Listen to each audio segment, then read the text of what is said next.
This is still the morning show here on Signature TV. It's 9:30 from wherever you're watching us from. Many thanks for being part of it.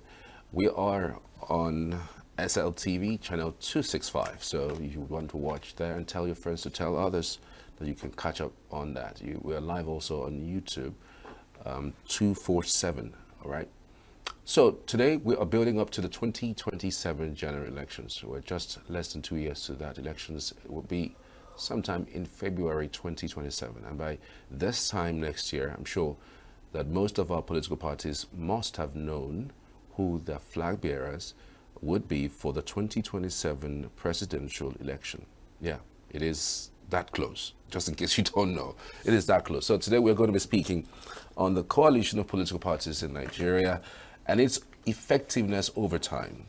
Honorable Frank Anioma is with us. He's a special advisor on political matters and local government administration experts. Good to have you. Thank you for joining us. Good morning. My pleasure. Good morning.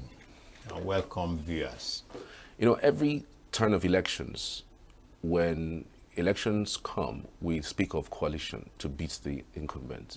2014, speak of coalition to beat the coalition. 2019 to beat the incumbent. Coalition. And sometimes this coalition is just on the pages of papers. Sometimes it works, sometimes it doesn't work. Do you think that this talk about coalition just in some way watered down the strength of opposition in the country? Well, thank you. Coalition in itself is coming together of groups or individuals for a particular personal purpose. And politically, it is always the goal is to wrestle power from the particular political party that is in governance. So the coming together is part of the political programming.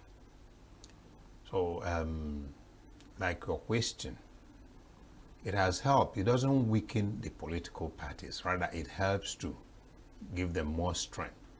Because when you check the only coalition that I know that have been able to work in Nigeria to that ousted a sitting president, you find out that those political parties, the three major political parties that come together, have been running for the presidency over years and then without making much impact.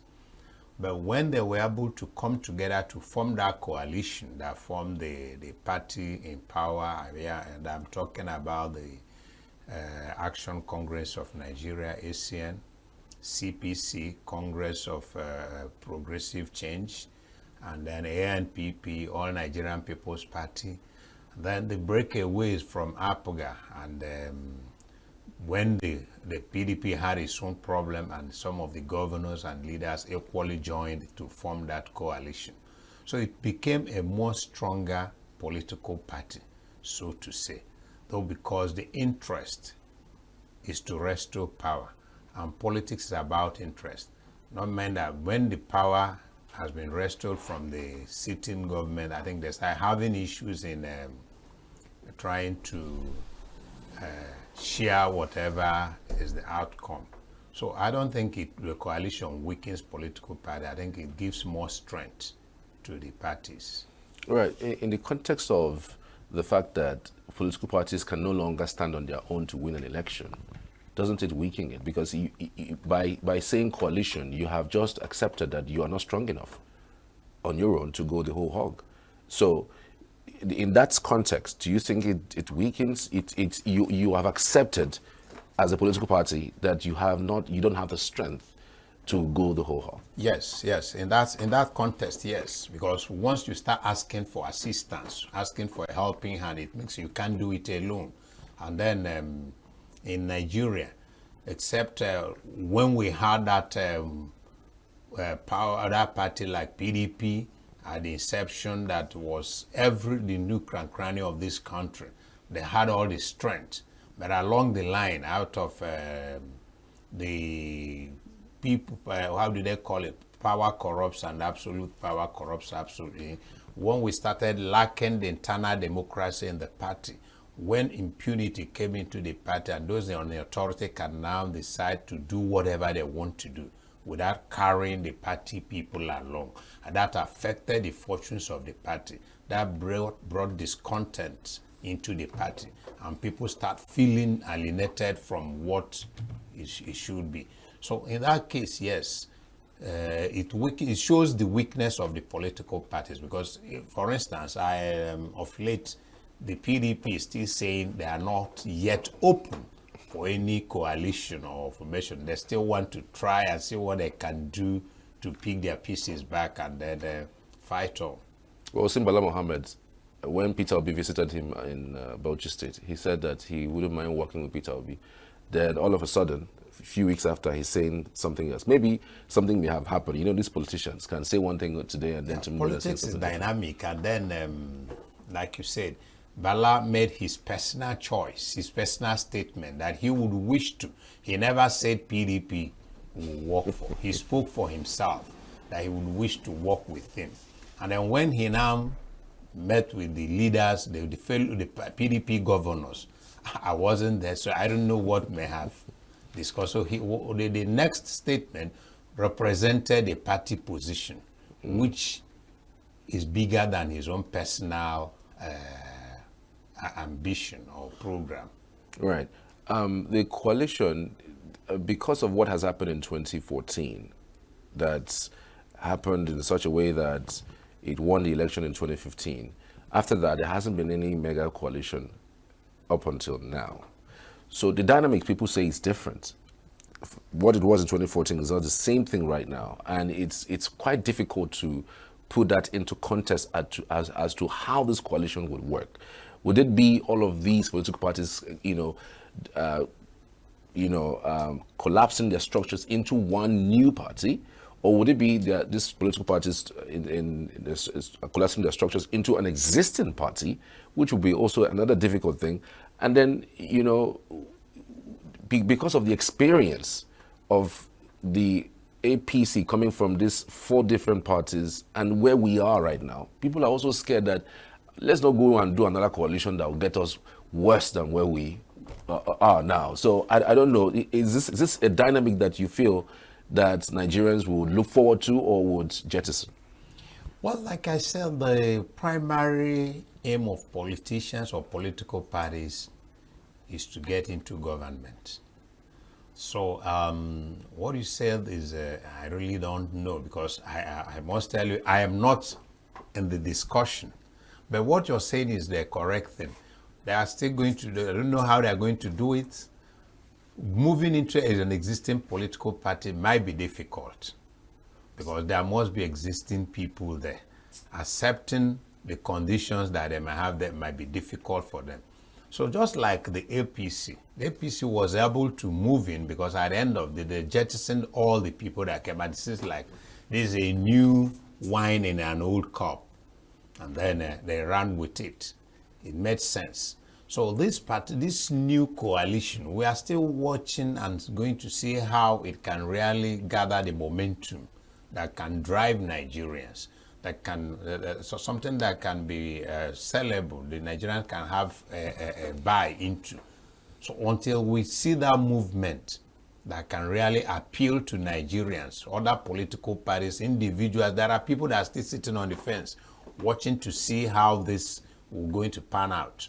So if the coalition moves in such a way that is appealing, that it can attract the youths of the country and so on, something that might be a resemblance of the P2B wave, then that's when we might take them serious. But for now, the political gladiators are just gathering, doing the permutation. And we are yet to really know where it will end. Some people who have mounted this coalition have been people who are the same drivers of 2014. And some Nigerians are worried that, these are the same people who brought us here. Why should we bother about them doing another coalition having not wrestled us out of the ones that they brought us from. I mean, the likes of Atiku, the likes of El-Rufai, these are the same people who did the coalition in 2014. And then we see that they're going to meet up with Buhari for some sort of support, or even though Buhari hasn't stated anything regarding that. Should Nigerians be circumspect about this move? Should the political actors who did the coalition in the past, do you think that they should step aside so that we'll have new faces?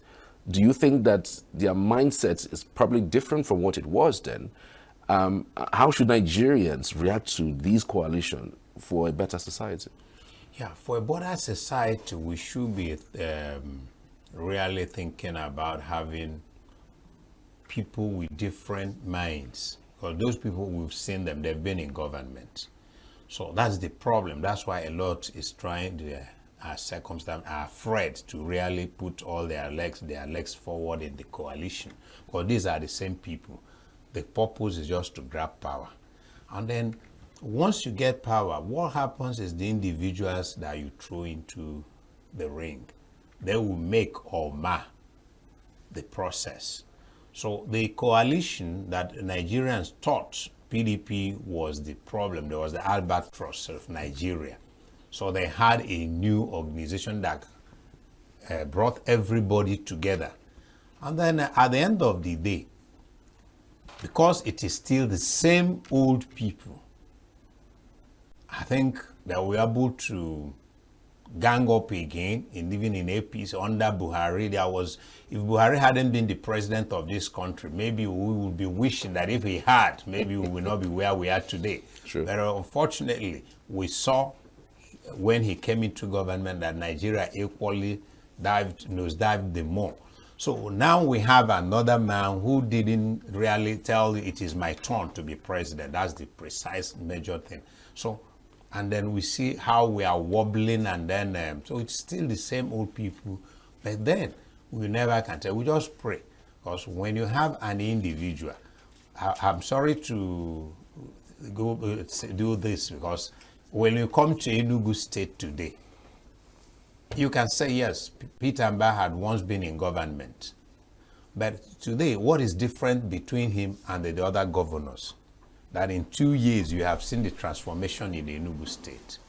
You find out there's a man who is intentional, who wants to make a change, who has a program, a purpose that he's pursuing.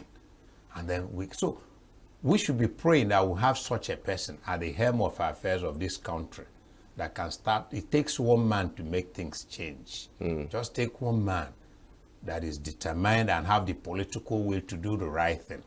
And things starts changing and people start aligning themselves to it. So that is what we should be praying for.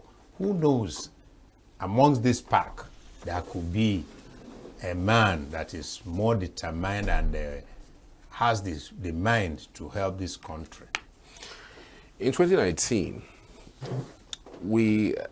of course, the talk about coalition was there, but Peter Obi had to leave the PDP to the Labour Party. And so many persons thought that if he was vice to Atiku, not 2019, 2023 rather, if he was vice to Atiku, it would have been a walk in the park for them. He would have won that elections in 2023. And so because of that, we have seen how the Southeast is behaving with its votes. The anger is still palpable. The Southeast is still angry that these two political parties have taken them for granted. They didn't give them their tickets. And so anybody who comes from the Southeast, they're going to stick with the person. How important is Peter Obi in any coalition at all that somebody is mouthing about? Because we've seen the numbers that Peter Obi can pull on a very good day, going into an election without a governor, without a rep member, without any structure of any sort. I mean, they said he didn't have a structure. It was 2 or 3 persons tweeting from a room. How important is Peter Obi in the coalition? Yeah, Peter Obi, his ability to really connect with Nigerians as he did that first time. What happened, the government in power gave Nigerians a false hope. through the INEC that your votes are going to count. And people believed that government. The process, we were being told how your votes will be electronically transmitted and so on. So people said yes. A lot of people I know that have never cared to vote got interested and said this time that our vote is going to count. And they saw a man that was just not saying things he would do. He has done it before. He has been a governor of a state. And we know how governors behave. And we know how he did his own. So his message was able to resonate with Nigerians, not just Southeast. Southeast came because of the feeling of being alienated from the project Nigeria, of being marginalized and maltreated, feeling that we are not part of it. So they really say this for once, not just that he has from the Southeast, but other Nigerians have accepted this man because they believe he could put something different from what we used to see. So that was able to, it became a movement. The structures was people on their own. There wasn't political structure. But in that election, I saw people that doesn't belong there. They came, they manned the polling booths and so on. People brought in their money to support because the structure we are looking at, believing it's all political parties, masses became the structure. So what I wouldn't know is his ability to still move Nigerians in that same direction, whether he's in a coalition or not. The ones he did, there was no coalition. It was just like, but the message was people accepted it. So his ability to move into a coalition where, if what we are hearing is anything to go by, where he might not even be the main person. So how is he going to push the message? Will the Southeast be voting just because he's there? We've had other presidential candidates that have Southeasterners as their running mates. So, and then the Southeast was dominant in a particular political party. It's like they abandoned their own. So it's not just about coming from the Southeast, but the Southeast having this trust. If you are running for a vice president, what actually can you really do for the Southeast to change the feelings in the Southeast, the marginalization in the Southeast? So what is the promise? Do you think they undermined his strengths, the other parties? Because there was a time they were talking about he and Kwankwaso. There was also a time that Atiku said that, I mean, you would have been my vice. I mean, that's the only path. In fact, recently he even mentioned that Peter Obi, his only path to becoming the president is by him being his vice first. You know, so you see all of these drama playing out, and it does look like it's going to play out again. Kwankwaso, well, has seen the numbers because again, Peter Obi before the 2023 elections didn't. I mean, at the very best, he just ran under Atiku in 2019, and that was his first test of being, a presidential ticket. But he went the whole hog in 2023. So most persons, including Atiku and Kwankwaso and every other person, didn't believe in his strengths. I mean, you haven't done it before. How do we believe? Somebody like Buhari had experience. We could say that he could gather 3 to 6 million votes, from the north. So he just needed somebody who can galvanize the South for him, and that was the reason why they won the 2015 election with the support of ACN. But as it stands right now, do you think it stands a better chance of going to the negotiating table and say, look, I have done this before, and of course, with the stuffing of the numbers, like what we see in Lagos, or what we see in other places where, the alleged claim that his numbers were reduced, do you think he has a better chance of announcing that he could be a major contender for the presidency with what he has, maybe with another political heavyweight like Kwankwaso or any other person? Well, I think the dynamics of politics, after that 2023 election, I can tell you a lot of things have changed equally. Absolutely. And then the government in power is equally not oblivious of what happened. And so they must be playing their own graphs together. However, I still feel that P2B is not somebody you can just wish away. His credibility, his performance, Nigerians still look forward to him, especially the youths. So I don't think it's somebody you can just dismiss with a wave of hand. But then, whatever permutation, whatever coalition he gets himself into, will go a long way to determine whether Nigerians and the Southeast will actually go for him. Depending on the people around him and the kind of political groupings he's having there. I don't believe the Southeast still are very much interested in having number two. What's wrong with her giving us number one? Why can't you be president of this country? Haven't we sacrificed enough to be the president? Who is a more Nigerian than a Southeasterner? Who is a more Nigerian? Which part of this country can you travel to and you see the development there without the Southeasterners? So the reality is that it's high time they should be allowed, the Southeasterners should be allowed to lead this country, to really give us that sense of feeling that we are part of Nigeria. We are part of this project. We have shared our blood for it. We have done everything for it. So P2B should be allowed, not just P2B, a Southeasterner should be allowed to have a go at the president of this country. Atiku says that the only way to him becoming president is for him to become vice first. Do you agree with that thought? Okay, why can't Atiku be a vice president to be? Because he's been vice before. He has been vice before. Okay, then let him support somebody. Must it be him? Must it be Atiku? Aren't there younger ones? So for you to be a leader at this point, you've not been able to mentor some people that you can push forward. Does it really show you were successful? So it's not high time he should be a statesman and get the younger ones that are in tune with the current situation where we are today, with ICT worlds. Look at the presidents of other nations and so on. So must we go back there? So that's my own personal thought, though, which I'm entitled to. Okay, so given what we have right now, do you think it is possible for people to still remain in their political parties and support a particular candidate?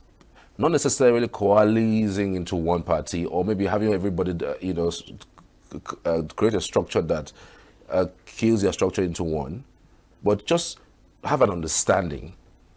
Well, we know you cannot win this, you cannot win that, but on this particular one, on this presidential election, ask everybody in the political parties to go and vote for this particular candidate. And how do you think that would work? Yeah, our major problem is our electoral system. If we can get our electoral systems right, yes, what you are talking is very, very, very, very possible. And it has happened before, like I said, in 2023. People choose candidates.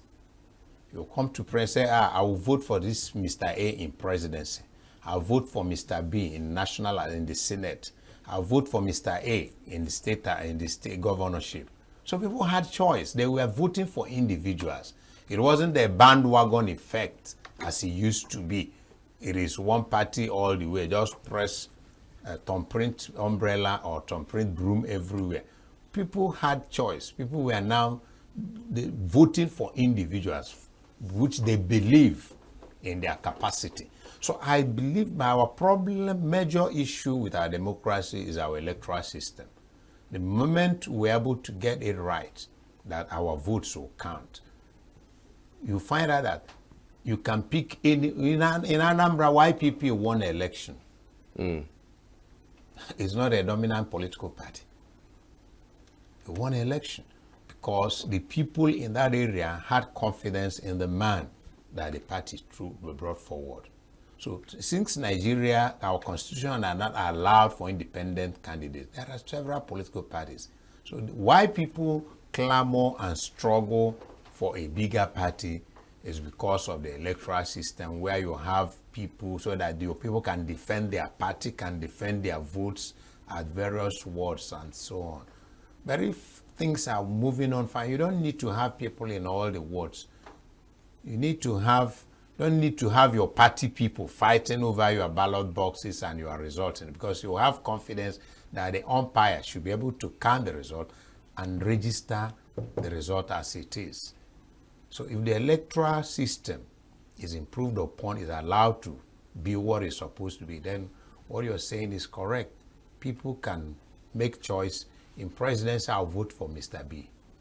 In the Senate, this is the man we feel can represent us well. In the state assembly, this is who we want. In the governorship, yes, we want this Mr. B. There's something dicey about that, because if you say in presidency, go and vote for this, you said there was no bandwagon. There was bandwagon in the Southeast. Bandwagon in the sense that Peter Obi, because he's on the Labour Party, everybody who was on that Labour Party won, especially in Enugu State. Yes, it happened. So you could say that those people don't even have clouds. You can't say they have experience. So there was bandwagon. There was a bandwagon, yes. So there's an issue. If a political party says vote for this person, I mean, because his presidential election comes first, it is difficult for you to not tell them in the gubernatorial. We know what happened in Enugu State and in other states in the Southeast. PDP almost lost the state in 2023. So it's kind of dicey. That's why if you want to go the whole hog, go the whole hog, because maybe they say our electorate have not been exposed much to know the difference. Do you see that as a problem? Yeah, you are correct. You're correct. Yeah, it's a problem. It's a problem because, like we said, our ability to educate our electorate to really get to pick individuals. That's why I still say again, people try to queue into party formation. And like you said, yes, it is a bandwagon of Obi that people voted for people they don't know. It's funny, but I asked somebody, who did you? I don't know the person, but I voted Labour. I started laughing. So it's something that was interesting, but I doubt if it can really happen this time around. You don't think it will happen again? No. If there's this wave that comes on again, you don't think it will happen again? I don't think so, because the worst thing that you can do is when you undermine somebody. People undermined what was happening in 2023. Absolutely. It happened sometime in Enugu here again, when election was cancelled midway, because people never took, then it was just one political party, people never took them serious. It was after the cancellation of the election that they now saw that the people were actually moving out of what it used to be. Then they woke up from sleep. So it happened in 2023. Everybody is aware. We've known it can happen. So you need to work towards not allowing it happen again. That kind of bandwagon effect, I really doubt if it should be allowed to happen again, because you don't need to take chances. Anyways, I mean, we're going to build up more to this, because we have to really unravel this properly, because coalition is on one hand, then staying in your parties and announcing that you should go for this particular political party. Would it be the same thing if they go to another election, say gubernatorial, and tell them to change from what they said they should do? So I've had many political parties that normally will not field some candidates either at the national or the presidential. I say, okay, we're only interested on this. At the national level, this is who we should vote for. The point is, how much people are there controlling in that party? How much people really believe in them? So if it's a party that have that strength, yes, it can make a difference.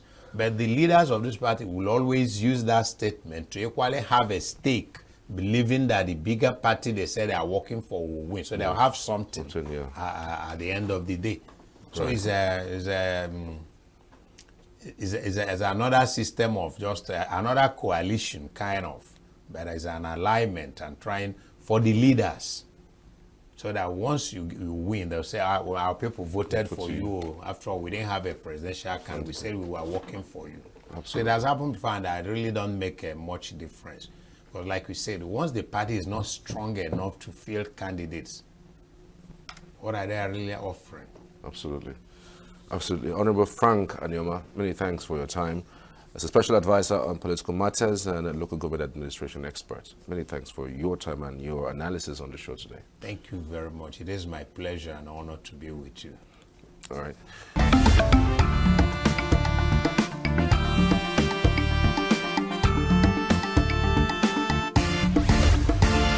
Signature TV, news in your pocket.